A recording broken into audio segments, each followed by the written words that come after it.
Olá, bom dia! Hoje, na nossa aula de Química, nós vamos aprender um pouquinho sobre os éteres. Bom dia!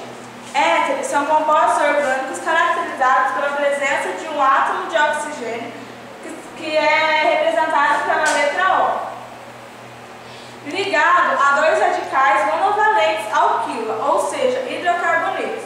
Um exemplo é essa fórmula aqui, que ela tanto pode ser chamada de éter metílico ou metoximetano. E agora, que tal a gente entender sobre os éteres um pouquinho melhor? Dani, o que você tem a nos dizer sobre os éteres? Éteres. Os éteres são incolores de cheiro agradável e pouco solúvel em água. Em condições ambientes, podem apresentar na fase sólida, líquida ou gasosa. Agora que vocês já de casa já descobriram o que são os éteres, nós vamos descobrir aonde eles são usados. Os éteres são usados como solventes de óleo, gorduras e resinas e na fabricação de sedas artificiais.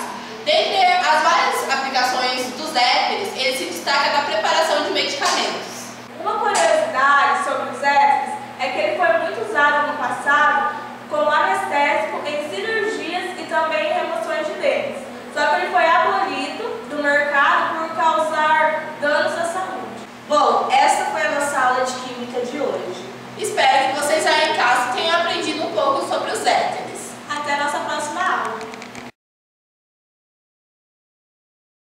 Olá, bom dia! Hoje na nossa aula de Química nós vamos ensinar e falar um pouquinho sobre os éteres. Vocês aí da frente, eu consigo ler. Vocês aí da frente, eu consigo ler.